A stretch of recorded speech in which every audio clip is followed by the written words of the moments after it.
شغلتنا يا صديقي تلخيص وتظبيط الأفلام لحضرتك عشان تستمتع بيها وانت بتشوفها. لو ما سمعتنيش قبل كده يسعدني انك تسمعني وتتابعني، ولو هتتابعنا يبقى تصلي على النبي الأول وتروح تجيب القهوة الجميلة بتاعتك. ويا ريت قبل ما نبدأ ما تنساش اللايك والاشتراك عشان يوصل لك كل جديد. فيلمنا النهاردة عبارة عن جزئين، وبيكون فيه البطل ده واسمه سمير ودي نرجس. بيبدأ الجزء الأول واللي أحداثه بتكون في دولة عمان، وبيكون سمير محجوز في مقر أمن الدولة، وبنشوف سمير بيتكلم مع السفير الهندي وبيقول له انقذ مراتي من الموت. بنرجع فلاش باك لورا شوية لما سمير راح يطلب إيد نرجس من أهلها. بتخرج نرجس معاه وبيعجب سمير بيها أوي. سمير لما بيقعد معاها بيقول لها إنه مهندس برمجيات، ومن طريقة كلام نرجس بتعجبه جدا عشان هي طريقة كلامها وتفكيرها زي سمير. وبتبدأ علاقة سمير ونرجس تبقى قوية أكتر وأكتر مع الأيام. سمير راح لنرجس الشغل وراح مطلع خاتم الجواز قدام زميلها وطلبها للجواز. مفيش حاجة بسيطة وراحوا متممين طبعا مراسم الجواز واتجوزوا. بس الحلو دايما ما بيكملش. في سنة 2008 بتحصل أزمة اقتصادية في العالم كله، واللي بتأثر بدورها على كل الوظائف. وبيعرف سمير إن شركته استغنت عن خدماته، فبيروح شايل يافطة المحل وحلمه طبعا ما بيكملش. بتيجي نرجس وهي بتعيط، ولما سمير بيقابلها بيقول لها مالك، وبيعرف منها إن هي كمان اتفصلت من شغلها فبيهديها. بيروحوا بعد كده المكتب توظيف، وهناك بيطلبوا منهم إنهم يروحوا يشتغلوا في الخليج عشان المرتبات هناك عالية. تاني يوم بيروح لهم موظف التوظيف واسمه نديم، وبيقول لهم إن نرجس اتقبلت في الوظيفة وإن لازم نرجس تسافر بكرة الصبح. سمير استغرب جدا لأنهم مقدمين مع بعض. نرجس بتقول له خلاص أنا هسافر وأنت هتبقى تحصلني بعد كده. بيروح سمير ونرجس للمطار وبيودعها قبل ما تسافر لعمان، وبيقول لها خدي بالك من نفسك، وبتروح تركب الطيارة بعد كده. تاني يوم الصبح تليفون سمير بيرن وبيلاقي نرجس بتصرخ وبتقول له الحقني تعالى انقذني. تليفون نرجس بيتفصل وبيحاول انه يكلمها تاني بس تليفونها بيكون اتقفل. بسرعة بياخد الموتوسيكل وطيران على مكتب التوظيف، ولما بيسأل الموظف نديم عن نرجس فبيقول له الناس استنوها قدام المطار بس هي ما قابلتهمش. فسمير هدده وقال له انا عاوز تأشيرة حالا بسرعة لعمان والا هقتلك. فعلا سمير بيروح لسلطنة عمان وبينزل في المطار وبيكشفوا على الجواز بتاعه وبياخدوا بصمة الايد وكمان الكشف الطبي. وبعدين بيطلع من المطار وبيشاور لتاكسي وبيركب مع سواق اسمه عثمان. فبيروح محل موبايلات وبيشتري شريحة تليفون وبيحاول يكلم الرقم اللي نرجس كلمته منه فبيلاقيه مقفول. فبيرجع يكلم الارقام بتاعة شركة التوظيف برضه بيلاقيها مقفولة. فبيقول له عثمان السواق وديني عنوان الشركة دي، فبيطلع مش مظبوط.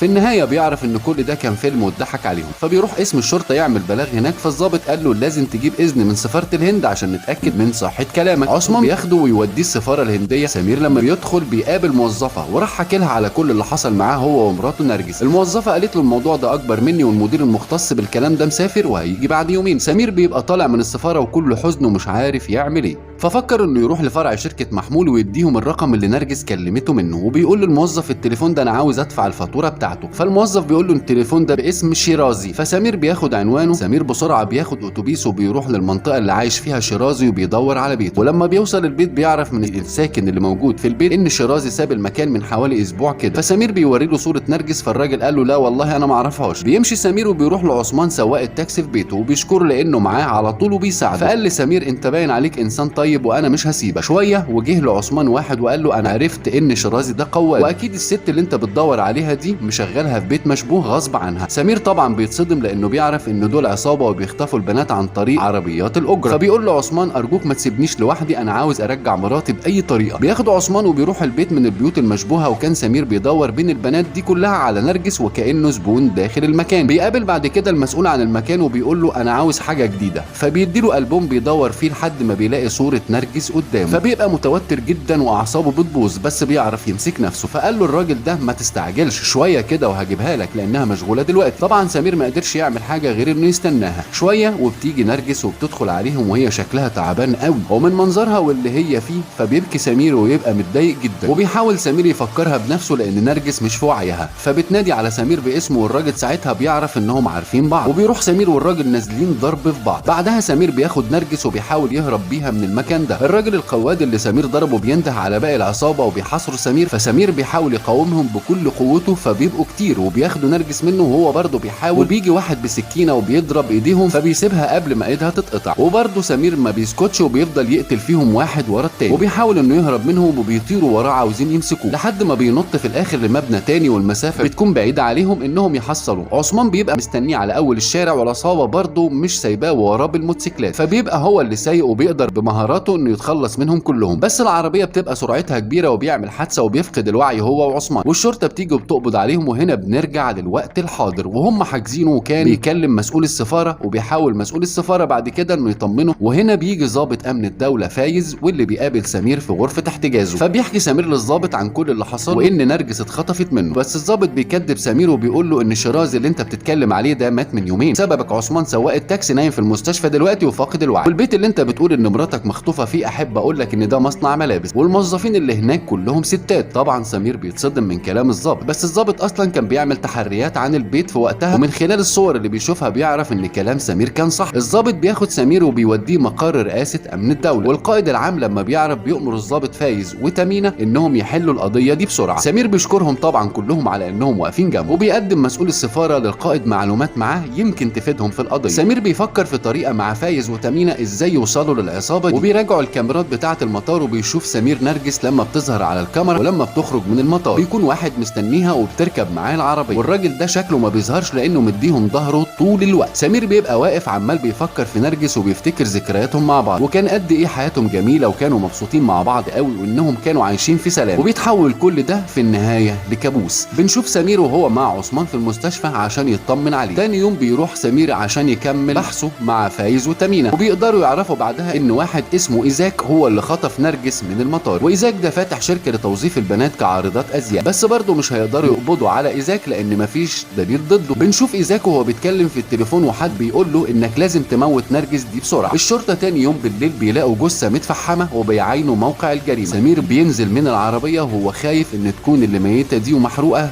تبقى مراته، بس لما بيشوف السلسله بتاعتها بيتصدم لانه بيعرف ان دي نرجس. تاني يوم بيعملوا لها جنازه وقلبه مكسور وبيبكي من كتر الحزن عليها، وبيحس ان قلبه اتكسر وان حلم حياته اتحطم وحب الوحيد راح من بين ايديه. بعدها الضابط بياخده وبيوصله للمطار عشان سمير يرجع للهند تاني، وبيقول له اوعدك اني هقبض على العصابه دي. وسمير ساكت وما بيتكلمش وبيسيبه ويمشي وهو مذهول ومش مصدق اللي بيحصل له. ولما بتكون تمينة قاعده في مكتبها بيجي لها تقرير الطب الشرعي، وبتعرف من التقرير ان اللي ماتت محروقه دي مش نرجس، فبتاخد عربيتها وبتكلم المطار عشان يمنعوا سمير من السفر. ولما بيردوا عليها بتعرف ان سمير ما طلعش على الطياره اصلا. بعدها بيطلع من الحمام وهو مغير هدومه، ولما بيشوف ضباط من بعيد بيخرج من المطار من غير ما حد ياخد باله. بعدها بيجي القائد وهو بيتكلم مع الضباط فايز وتمينة، لما بيعرف منهم ان اللي ماتت دي مش نرجس والسفير الهندي بيكون حاضر الحوار ده. وتمينة قالت اكيد سمير عاوز ينتقم من العصابه وهو ما يعرفش لحد دلوقتي ان مراته عايشه. بعدها سمير بيروح لسايبر وبيعمل اكاونت فيك على انه بنته بتشتغل عارضه ازياء، وبيبعت الرساله دي لايزاك.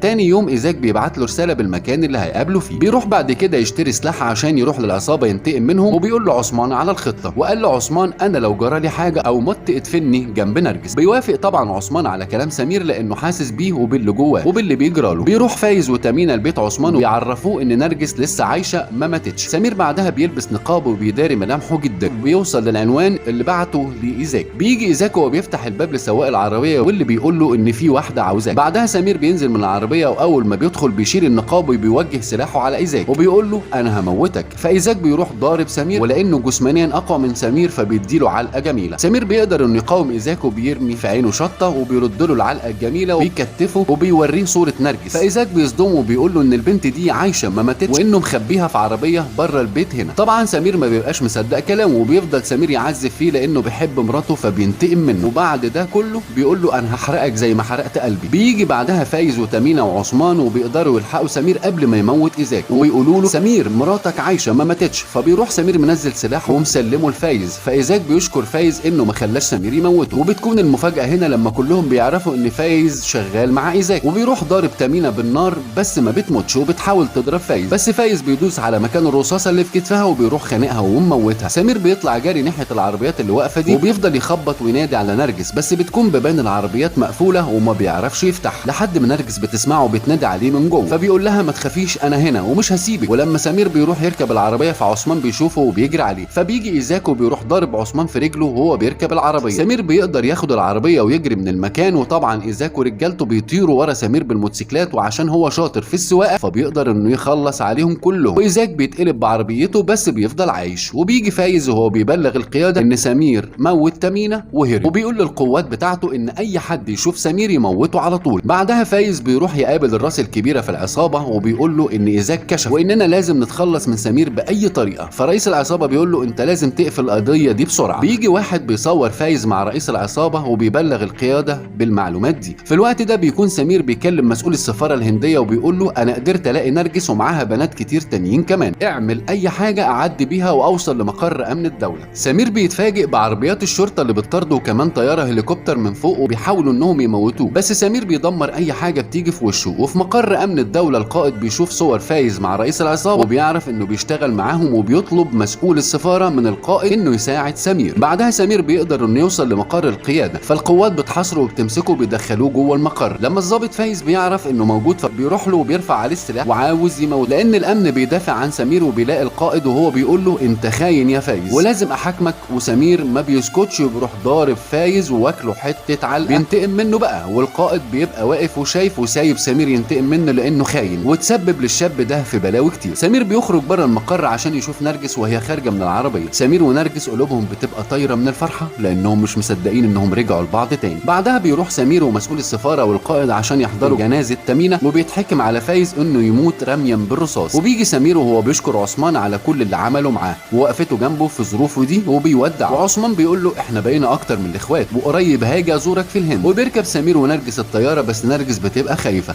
فسمير بيحاول انه يهديها وهو بيبكي. وبنيجي بقى للجزء الثاني وده سمير بطل القصه، وبتبدا الاحداث مع لقطه من اللي فات لما بيكون واحد من العصابه اللي كانت خاطفه نرجس بيحاول يتهجم عليه. بتصحى نرجس من الحلم الكئيب ده وبتروح تاخد علاج للاكتئاب وبتبقى حالتها النفسيه صعبه جدا. ولما بتخرج بتلاقي سمير مزين البيت بمناسبه العيد فبتقول له كل ده ملوش لازمه وبتسيبه وبتمشي وبيكون مستغرب جدا. بيروح بعد كده سمير ونرجس للدكتوره وبتعرف انهم مش عارفين يرجعوا زي الاول بعد ما العصابه عملت فيها اللي عملوه ده، على الرغم من انه مر على الحكايه دي اكتر من سنه. وبتقول نرجس لسمير اتجوز واحده تانية احسن وهي بتبكي ولانها كمان مش هتقدر تخلف بسبب نفسيتها اللي بقت مش كويسه. سمير طبعا بيحبها قوي فبيتضايق من كلامها ده وبيقعد يفتكر ذكرياتهم وكان قد ايه حبهم لبعض وانهم كانوا سعداء مع بعض. تاني يوم بيروح لصديقه عشان يعزيه في وفاه اخته وجوزها واللي كانوا سايبين له بنته صغيره عندها 5 سنين واسمها منديني. سمير لما بيشوفها بيتمنى انها تبقى بنته فبيقول لصديقه انت ممكن تسافر وانا هاخدها تقعد عندي لحد انت ما ترجع بالسلام وانا هراعيها واخد بالي منها. صديقه بيوافق وبيشكر سمير على طيبه قلبه لانه كمان بيساعده. فعلا سمير بياخد البنت وبيروح البيت عنده فنرجس بتطلع من اوضتها وبتبقى مستغربه هو في ايه وبتقول لسمير البنت دي مش هينفع تنام معايا في اوضتي وبتقول لسمير كل تصرفاتك غلط وراحت سايباه وماشيه. سمير راح واخد منديني وخلاها تبات في اوضه لوحدها. تاني يوم نرجس بتلاقي الطفله واقفه وما بتحاولش حتى انها تكلمها لانها مش حباها. ولما سمير بيرجع من الشغل بيروح لمنديني وبيديها لعبه وهم بيلعبوا بتكون نرجس بتتفرج عليهم من ورا الشباك. نرجس بتاخد بعضها وبتروح للدكتوره وبتحكي لها على اللي حصل. فالدكتوره قالت لها ان منديني متحطمه زيك بالظبط وانت كمان محتاجاها وهي محتاجاكي، اتعاملي معاها زي بنتك. ولما نرجس بترجع لبيتها بتشوف منديني وهي بتتفرج على الولاد وهم بيلعبوا فبتقول لها ما تروحي تلعبي معاهم شويه وسمعتها وهي بتصرخ فبتلاقي كلب هاجم على منديني فبتحاول تبعد الكلب فبيروح عضدها هي كمان والاتنين بقوا ما شاء الله معضودين. بتاخدها نرجس بسرعه وبتروح المستشفى عشان يسعفوها وهم في طريقهم للبيت راحت منديني حضنه نرجس لانها بجد حست بالامان. ولما سمير بيرجع للبيت بيعرف اللي حصل وبيروح يطمن على منديني وعلى نرجس كمان.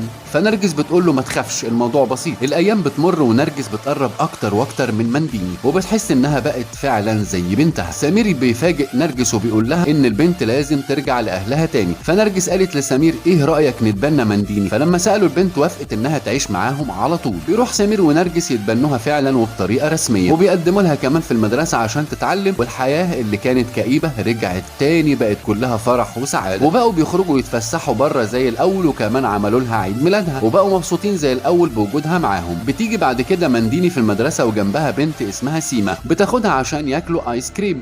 بيجي شويه ولاد مشاغبين وبيحاولوا انهم يخطفوا سيما فمنديني بتعيط وبتضربهم فبيروحوا خاطفينهم هما الاثنين وبيجروا بسرعه من المكان. سمير بيكلموه في التليفون فبيروح المدرسه عشان يعرف هي منديني فين وايه اللي حصل. والراجل بتاع الايس كريم بيقول لسمير ان العربيه اللي خطفتهم لونها ازرق. سمير بيبقى محتار ومش عارف يعمل ايه. بنروح للولد اللي ماسك سلاح ده واسمه باكو وهو خاطف سيما لانه عاوزها غصب عنها ومنديني عماله تعيط وخايفه. سمير بيروح اسم الشرطه يبلغ الضابط بس بيعامله ببرود. فسمير قال له لو البنت دي جرالها حاجه انا هخلص عليك. سمير بيخرج وبياخد بياع الايس كريم معاه وبيخليه يوصف له الطريق اللي مشيوا منه. ولما بيقف في الميدان بيلاقي كاميرا فبيدخل سمير المحل بتاع الذهب ده وبيترجى صاحب المحل انه يراجع الكاميرات لحد ما بيشوف العربيه وبيروح مصورها. ولما بيشوف الضابط المرتشي رقم العربيه بيعرف انها بتاعت ناس مهمين في البلد. بنروح للست دي واسمها شيلا ساكور وبتكون هي جده الولد باكو اللي خطف سيما ومنديني. منديني، وبيكون نفوذ الست دي جامد قوي لدرجه ان الضابط المرتشي راح لها وقال لها على اللي حصل. بتروح شيلا مكلمه السواق اللي مع باكو وبتعرف منه ان باكو واصحابه تهجموا على سيما ومنديني، والست زعلت جدا من اللي سمعته. بعدها راحت مكلمه راشد الجزار واللي كان مسيطر على منطقه المذبح، فبتقول له انت لازم تخلص على البنتين دول وتاخد باكو واصحابه وتخبيهم عندك في منطقتك. ولما السواق بيقول له ان جدتك عرفت اللي حصل بيروح ضربه، وبيروح لسيما وهي منهاره وصاحبه التاني واللي هجم على منديني هي كمان، فبياخدهم وبيحاولوا انهم يهربوا وهم معاه. فسيما بتترجاه ان يسيبهم بس باكو بيرفض. راشد لما كلمهم قدر يعرف هم راحوا فين عشان يحميهم. بيجي سمير والراجل اللي معاه وهم بيدوروا على البنات، فبيشوف دخان من بعيد فبيقربوا منه، فبيلاقوا العربيه اللي كان فيها البنات مولعه، فبيحاولوا انهم يطفوها وبيحاولوا ينقذوا بنته وسيما كمان. باب العربيه لما اتفتح لقوا العربيه فاضيه، فبيروحوا يدوروا في الارض الزراعيه لحد ما بيلاقوا سيما وبتكون لسه عايشه. بياخدوها بسرعه عشان يودوها المستشفى. سمير بيفضل يدور على بنته منديني، ولما بيشوفها فبيلاقيها فاقده الوعي، فبيشيلها بسرعه وهو حزين قوي عليها. وبتكون وسائل الاعلام صورت وذاعت اللي حصل ده كله. سمير بعد كده بيكون وصل المستشفى وبيكون في الحمام وبيغسل ايديه ووشه، والولد اللي معاه ده اخو سيما، وبيقول لسمير ان اللي عمل كده هو باكو وان عيلته كبيره ولا الشرطه ولا غيرهم يقدروا عليهم، وبيوريه صوره باكو وجدته معاه على التليفون. الدكتوره لما بتخرج بتبلغهم ان منديني ماتت، ومن الصدمه بيقعد سمير ونرجس يعيطوا وبيبكوا بحرقه على بنتهم. تاني يوم بيعمل مراسم الجنازه لمنديني وهم كلهم حزن واسى عليها، وكمان احلاهم اللي راحت، وبيرجع الحزن ليهم مره تانيه.